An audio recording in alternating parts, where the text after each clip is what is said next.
ನೋಡಿ, ಬುರುಡೆ ಪ್ರಕರಣದಲ್ಲಿ ಕೇವಲ ಯೂಟ್ಯೂಬರ್ಗಳಿಗೆ ಮಾತ್ರ ಅಲ್ಲ, ವಕೀಲ ಕೆವಿ ಧನಂಜಯ್ಗೂ ಕೂಡ ಸಂಕಷ್ಟ ಶುರುವಾಗಿದೆ. ಧನಂಜಯ್ ವಿರುದ್ಧವೂ ಕೂಡ ಎಸ್ಐಟಿಗೆ ದೂರು ನೀಡಿದ್ದಾರೆ ಧರ್ಮಸ್ಥಳ ಗ್ರಾಮಸ್ಥರು.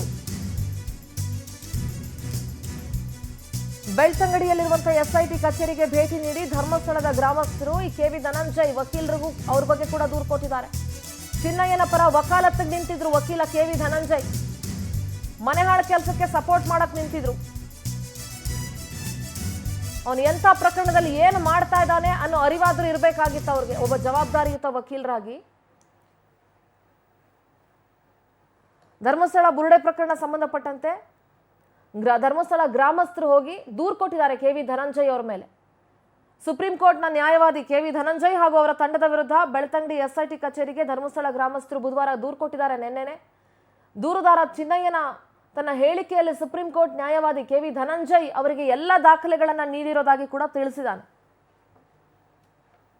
ಕಂಪ್ಲೇಂಟ್ ಅಂದರೆ ಚೆನ್ನೈ ಎಂಬ ಮಾಸ್ಕ್ ಮ್ಯಾನ್ ಇದ್ದಾರಲ್ಲ, ಕ್ಷೇತ್ರ ಬಗ್ಗೆ ಷಡ್ಯಂತ್ರ ಹೂಡಿರುವ ಒಂದು ವ್ಯಕ್ತಿ, ಇಲ್ಲ ಸಲ್ಲದ ನೂರಾರು ಸಾವು ಉಂಟು ಅಂತ ಹೇಳಿದ ವ್ಯಕ್ತಿ SP ಅವರಿಗೂ ಕೋರ್ಟ್ನವರಿಗೂ ಒಂದು ರಿಪೋರ್ಟ್ ಕೊಟ್ಟಿದ್ದಾನೆ.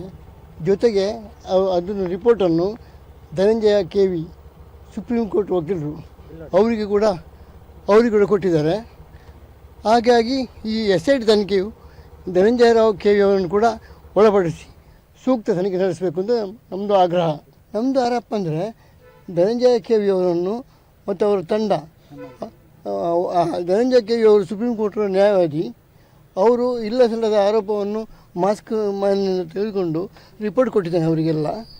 ಆ ಕೋರ್ಟ್ ಮುಖ ಅವರು SP ಮತ್ತು ಇವರಿಗೆ ಯಾರಿಗೆ ಕೋರ್ಟಿಗೆ SP ಮತ್ತು ಕೊಟ್ಟಿದ್ದಾರೆ.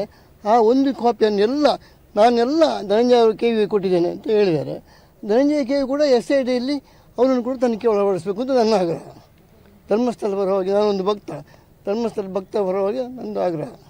ಈ ಒಂದು ಪ್ರಕರಣದಲ್ಲಿ ಏನು ಅನಾಮಿಕ ಅಂತ ಹೇಳುವಂಥದ್ದು, ದೂರುದಾರ ಅಂತ ಹೇಳುವಂಥವರು ಇದ್ದರು. ಆ ವ್ಯಕ್ತಿ ಪ್ರಾರಂಭದಲ್ಲಿ ಕಂಪ್ಲೇಂಟ್ ಕೊಡುವಂಥ ಸಂದರ್ಭದಲ್ಲಿ ಮಂಗಳೂರಿನ SP ಅವ್ರ ಹತ್ರ ಕಂಪ್ಲೇಂಟ್ ಕೊಟ್ಟಾಗ ಇದಕ್ಕೆ ಪೂರಕವಾದಂಥ ಎಲ್ಲ ದಾಖಲೆಗಳನ್ನು ಕೆವಿ ಧನಂಜಯ ಅವರ ಸುಪ್ರೀಂ ಕೋರ್ಟಿನ ನ್ಯಾಯಾಧೀಶರಾದಂಥ ಕೆವಿ ಧನಂಜಯ ಅವರವರಿಗೆ ನೀಡಿದ್ದೇವೆ ಅಂತ ಹೇಳುವಂಥದ್ದನ್ನು ಹೇಳಿದ್ದಾರೆ.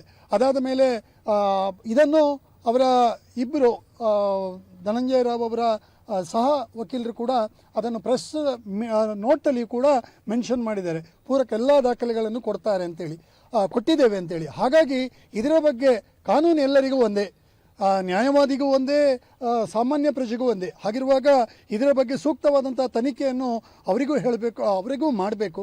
ಈ ಒಂದು ಪ್ರಕರಣ